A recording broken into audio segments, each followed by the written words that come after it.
매일 쏟아지는 수많은 경제 이슈들 여러분 다 이해되시나요? 나만 모르고 있어서 질문도 못하고 그런 거 제가 하나하나씩 제대로 알려드립니다. 오윤의 경제 유치원 함께하세요. 우리 부자 되자고요. 고고고! 안녕하세요 여러분, 오윤입니다. 제가 드디어 유튜브를 시작하게 되었습니다. 어떤 컨텐츠 할까 고민 1초도 안 했어요. 여러분 우리 돈 벌어야죠. 바로 경제입니다. 첫 번째 선생님부터 어마무시한 분을 모셨는데요. 제가 이분을 물고 뜯고 어떻게든 쥐어짜내서 이분만큼 우리가 똑똑해지는 그날까지 열심히 함께 공부해 보도록 하겠습니다. 우리 이진우 기자님. 네, 안녕하세요. 제가 사실 라디오로 목소리 많이 들었을 때 이미지가 약간 킹스맨에 나오는 네. 그런 남자 이미지였거든요. 주인공. 근데 직접 뵈니까 약간 테디베어 이렇게 귀여운 외모를 갖고 계셔가지고 유튜브 안 찍고 싶구나.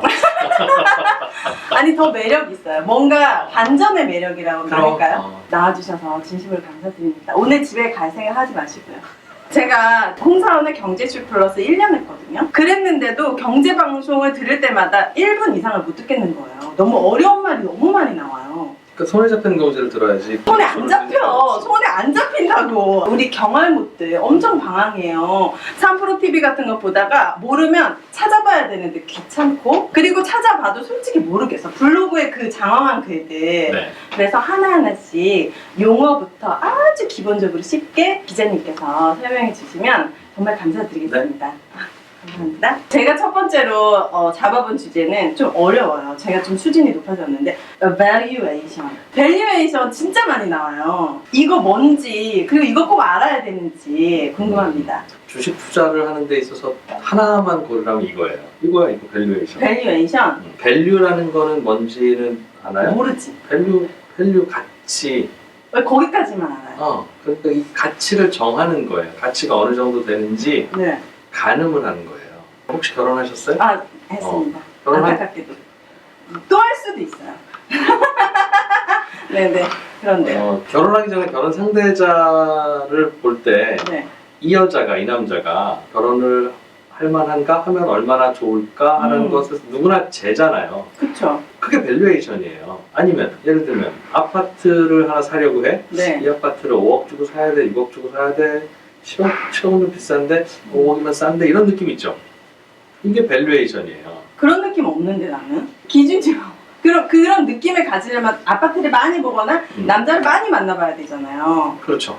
근데 이 기업은 기업의 가치를 판단할 때 다른 기업들은 막 다 알아보고 하기에는 너무 힘들고 귀찮잖아요. 뭐 이렇게 뭐 지표 같은 게 있는지 아니면 뭐 어딜 들어가면 그걸 볼 수 있는지 뭐 판단할 굉장히 수 중요한 있는지. 질문인데 그죠? 제 질문 좋죠? 많은 남자들을 만나봐야 네. 아, 이 정도라면 이 남자 괜찮아 이게 나오죠. 네네네. 아파트도 마찬가지죠. 이 아파트가 교통도 좋고 새 아파트인데 이 아파트는 4억 원이고 이 아파트는 3억 원이면 이 아파트가 좋은 아파트 아닌가요? 싼 그쵸. 아파트 아닌가요? 아 그쵸. 비교하는 거예요 그게. 네. 밸류에이션이라는 건 가치를 재는 거. 누가 재죠? 내가 내가? 살 거니까. 너무 위험한데? 그러면 저처럼 지식이 없는 사람들은 어떤 기준을 가지고 가치를 판단해야 돼요? 그게 어려운 거예요 그게. 그래서 네. 밸류에이션이 뭔가요? 라고 하면 주식 투자를 할 때 이거 네. 하나 아시면 그냥 주식 투자입니다 라는 게 네. 결혼하기 전에 남자 고르는 게 얼마나 어려워요. 안 어려워요. 대부분 잘못 고르잖아요. 잘 골랐는데? 잘못 고르셨어요? 기자님은? 그게요. 네. 그 본인은 잘 골랐다고 합리화하는 생각하지만 건가? 그렇지 않아요. 아 그래요? 하루 종일 뜨악빛이 쏟아지는 열대지방의 부시맨한테 네. 당신네 나는 날씨 어떻게 생각해? 그럼 날씨 좋아 이런다고요. 온대지방에 안 살아봤거든. 우리 남편보다 더 좋은 남자가 세상에 있다는 거잖아요. 무슨 노인의 PPL입니까? 직원을 뽑을 때도 면접을 보는데 어떻게 보나요? 많은 지원자를 보고 혹은 내가 경험했던 많은 사람들을 기억을 떠올리면서 아, 이 정도는 같이 일할 만하구나 라는 생각이 드는 거잖아요. 그게 밸류에이션이에요. 근데 기준이 있어야지 판단할 수 있잖아요. 나는 성품을 볼 거야. 아니면 뭐 성실함을 볼 거야. 네. 뭐 이런 기준이 있잖아요. 그렇죠. 그 기준도 제가 정하는 건데요. 네. 아파트를 내가 사는 집으로 결정할 때는 나만 좋으면 돼요. 네. 그런데 이 집을 나중에 비싸게 팔아야지 라고 생각하면 대개는 남이 좋아야죠. 그치. 남도 좋아 남이 보여요. 좋아야죠. 아, 네네네. 주로 남이 좋아야죠. 왜냐면 그들에게 팔아야 되니까. 네. 주식도 나는 어릴 때 삼양라면을 먹고 자라고 그 라면 맛이 너무 좋아. 삼양라면 주식을 계속 샀어. 네. 너는 좋은 거지. 나는 좋지. 근데 나는 이 삼양라면 주식을 그래서 무덤까지 갖고 갈 거야 라고 하면 아무 문제 없는데 이거를 적절한 가격 또는 저렴한 가격에 사서 올랐을 때 팔려면 다른 사람은 삼양라면 주식을 어떻게 생각하지? 라는 것을 판단을 해야 되는 거예요. 네. 근데 그게 각각이 다 밸류에이션. 기업의 가치를 평가하는 거, 이 정도가 밸류에이션이라는 건가요? 그런 거죠. 예를 들면 과일 장수다. 네. 그러면 과수원에서 과일을 사서 손님들한테 팔 거 아니겠어요? 그 차익이 남아야 내가 과일 장사잖아요. 네. 그러면 과수원에서 하나에 2,000원이라고 하는 참외를 보면 이게 2,000원 가치가 있나 봐야 될 거 아니겠습니까? 그렇죠. 그래야 2,000원이면 적당히라면 사서 4,000원에 팔죠. 4,000원 정도에 팔릴 것 같은데 여기서 5,000원에 팔면 사오면 안 되잖아요. 네. 참외가 2,000원인지 5,000원인지는 자기가 판단을 해야 되는 건데 네. 이 판단하는 과정을, 관찰하는 과정을, 생각하는 과정을 밸류에이션이라고 해요. 그러면 이게 뉴스 같은데 이 기업의 밸류에이션이 뭐 어쩌고 저쩌고 얘기하는 거는 그러면 그 밸류에이션은 누가 판단한 거예요? 그 전문가들이 판단하는 밸류에이션이 맞는 거 아니에요? 대개는 그 밸류에이션이라고 하는 단어는 이렇게 쓰여요. 어떡하죠? 이 기업의 밸류에이션은 적절하다. 맞아. 이 목소리는 내가 들었거든. 밸류에이션은 네. 과도하다. 소름 이 돋아. 기업의 밸류에이션은 저평가되어 있다. 맞아. 그런 말 표현하는데 네네네. 정확한 표현은 다 아니에요. 그 밸류에이션이라는 건 기업의 가치를 평가하는 그 과정은 평가하는 행위인데 네. 행위가 저평가되어 있던가 행위가 과도한 건 말이 안 되잖아요. 그러나 대충 어떤 뜻이냐면 네. 밸류에이션이 과도하다 하면 너무 비싸 이런 의미고요. 밸류에이션이 적절해 제값이야. 밸류에이션이 저평가되어 있어 라고 하면 이건 좀 싸게 거래되네 라는 의미예요. 그러니까 밸류에이션이라고 하면 그냥 프라이스, 가격 그렇게 생각해도 대강은 의미는 통하는데 네. 가격이라고 하면 아주 간단하잖아요. 네. 그런데 우리가 알아야 할 밸류에이션은 이 기업의 주식이 얼마쯤에 거래되는 게 적절할 건지를 그치. 그 적정한 가격. 판단하고 분석하고 계산하고 추측하는 거예요.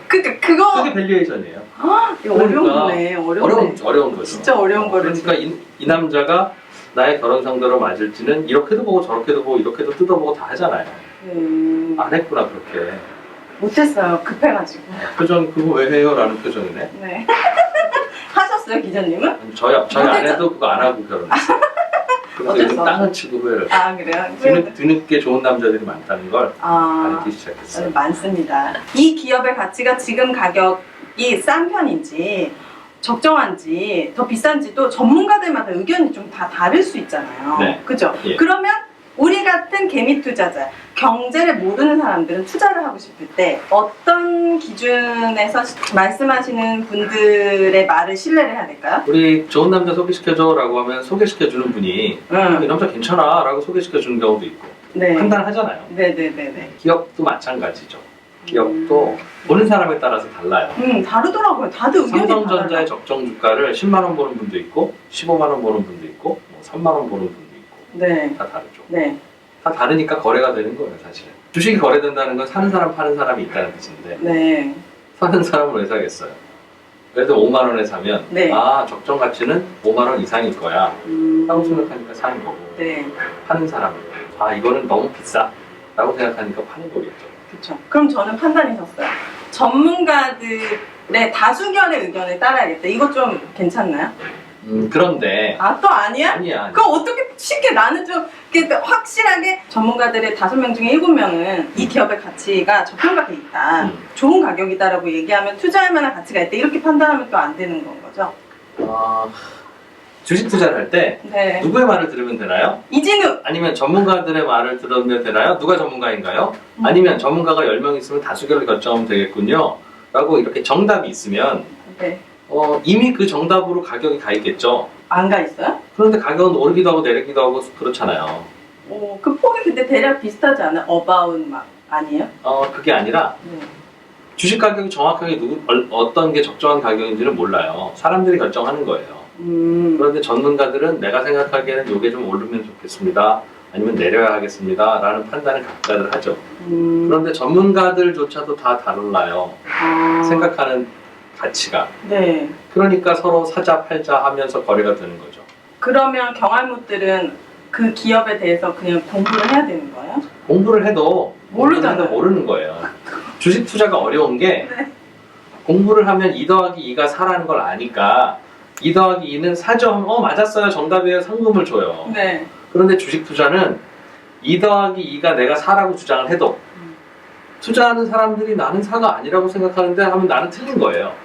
반대로 많은 사람들이 2 더하기 2가 5라고 주장하고 있으면 네. 나도 5라고 하면 그건 맞는 거예요. 코인도 마찬가지예요. 비트코인을 내가 보기에는 저는 아무런 가치가 없다고 생각하는데요 라는 사람도 있고 네. 하나에 10억은 돼야지 라고 생각하는 사람도 있죠. 네. 그러니까 가격이 이렇게 변동하는 거구나. 그러면 전문가들은 어떻게 생각하느냐? 그건 아무것도 안 중요해요. 아, 그래요? 우리는 주식이 어렵고 주식을 잘 못할 것 같으니까 네. 전문가들한테 물어보잖아요. 3프로 TV 엄청 봤는데, 네. 안 중요해요, 근데요. 그런데 네. 전문가들도 주식 가격은 몰라요. 아, 그거를 밥벌어 먹고 사는데, 그래도 그 대략적인 거는 알잖아요. 대략을 그들이 아는 게 아니라 그들이 대략적으로 이 정도 가격이라고 하는 것으로 우리가 거래하기 때문이에요. 그러면 그분들의 조언을 들으면 최소한 실패하지는 않을 거 아니에요. 예를 들어서 뭐 저는 상패되고 이런 경우도 많았거든요. 샀는데 막 사라져 있더라고요. 그래서 이 기업의 밸류에이션을 많은 전문가들의 의견을 듣고 저평가돼 있다, 좋은 가격이다 라고 얘기했을 때 그러면 이 기업의 가치가 저평가돼 있으니 좋은 가격일 수 있겠다라는 네. 생각으로 접근하는 것까지는 괜찮나요? 그런 거예요. 그렇게 접근하는데 네. 제가 말씀드리는 건 그렇게 접근하면 한 5,000원 정도의 가치가 있는 주식이 3,000원에 거래되고 있으면 5,000원 정도의 가치가 있다는 건 내 판단이잖아요. 그렇죠. 그리고 나는 3,000원이니까 저평가되었다고 생각하고 사죠. 네. 그러면 옳은 투자냐 결과적으로 그건 모른다는 거예요. 많은 사람들이 그래 내가 생각해도 5,000원이네 라고 생각해서 다들 5,000원 근처의 가격에서 사야 가격이 5,000원이 되는데 네. 사람들은 나는 그렇게 생각하지 않아 라고 생각하면 안 오르는 거죠. 선거에는 수많은 정치인들이 출마하잖아요. 네. 이 중에서 누가 진짜 훌륭한 정치인인지는 몰라! 모르잖아요. 진짜 모르겠더라고요, 모르죠. 정치는. 네. 그런데 각자 판단이 다르죠. 내가 생각하기엔 저 사람, 내가 생각하기엔 저 사람인 거예요. 주식도 약간 그런 거예요. 내가 생각하기엔 이 사람인데 이 사람이 그런다고 당선이 되나요? 아닐 수도 있고 그럴 수도 있고. 네. 전문가가 예를 들면 이 사람이 괜찮다고 쳐보죠. 네. 주장한다고. 네. 그런다고 이 사람이 되나요? 뭐 그렇기도 하고 아니기도 하고. 그렇다면 우리가 다음 시간에 배워야 될 느낌들이 왔어요. 약간 재무제표 같은 거 보라고 막 하잖아요. 그건 숫자니까 좀 정확하고. 그래서 네. 밸류에이션을 하는 방법들이 네. 여러 가지가 있어요. 여러 가지가. 방법들이 뭐가 있죠? 1년에 돈을 얼마나 버는지 그 회사가. 그걸 가지고 판단하는 방법도 있고. 얼마 버는지. 그런데 어떤 해에는 돈을 못 벌기도 하잖아요. 그렇죠. 그런다고 돈을 못 번다고 그 회사 가치가 0은 아니잖아요. 제가 예를 들면 어느 날 몸이 아파서 집에서 쉬어요. 네. 월급을 하나도 못 받겠죠. 그렇죠. 그렇다고 저의 가치가 0이라고 하면 저는 너무 슬프잖아요. 슬프지. 우리 테디베어 기자님 슬프시지. 네. 저를 0원 이상만 주면 데려가세요라고 하면 데려간 사람 있겠죠. 있죠. 제가 데려갈게요. 네. 네. 항상 이익만 보고 가치를 계산할 수도 없는 거예요. 그러니 다양한 방법이 있습니다. 그걸 네. 하나하나 네. 아셔야 기업 가치를 이렇게 평가하는 거구나 라고 알 수 있죠. 왜냐하면 네. 그걸 알아야 되는 이유가 뭐냐면 네. 많은 사람들이 그런 방법으로 기업 가치를 평가하기 때문이에요. 주식 투자는 기본적으로 많은 다른 사람들이 어떤 회사를 좋은 회사라고 생각하느냐를 내가 맞추는 게임이에요. 좋은 회사를 고르는 게임이 아니라 맞추는 게임이야. 다른 사람의 생각도. 왜냐하면 나는 다른 사람한테 팔아야 되니까. 그치. 주식을 그냥 내가 영원히 책상 서랍에 갖고 있기를 원하면 아무 주식이나 사도 돼요. 네. 그런데 이 주식을 남한테 팔아야 되니까 남들이 좋아할 만한 주식을 미리 골라야 된다고요. 그러면 남들은 이런 주식을 어떻게 생각할 것인지를 판단해야죠. 내 기준에서가 아니라. 짜릿할 수도 있겠네요. 내 예측이 맞았다. 그렇다니까. 그러니까 약간 중독도 되는 느낌도 오고 그래서 그렇구나. 그리고 밸류에이션이라고 하는 건 어찌 보면 내가 같이 살 파트너를 구하는 게 아니라 저 사람한테 소개해줬을 때 저 사람이 좋아할 만한 파트너를 고르는 거죠. 그러니 다양하게 바라봐야 되겠죠. 그렇네요. 어떤 느낌인가? 그거를 재는 과정을 밸류에이션이라고 해요. 기업의 가치를 정하고 재는 과정을 여러분들 밸류에이션이라고 합니다. 그러면 이제 이 가치를 알아가는 방법들이 아주 많이 있다고요. 그거는 우리가 또 다음 시간에 해볼 거기 때문에 아껴둘게요. 오늘 이거 하나밖에 안 했는데 좀 머리가 제일 어렵네요. 어려운 주제여서 그래요. 그런 거죠? 그게 다니까요. 그게 다니까. 제일 어려운 거지만 여러분 제일 중요하다라는 거 잊지 마시고, 오늘 공부가 유익하셨다면 좋아요도 꾹, 알람 설정도 해주시고 구독도 꾹꾹 잊지 마세요. 그럼 우리는 다음 시간에 또 만나요. 감사합니다.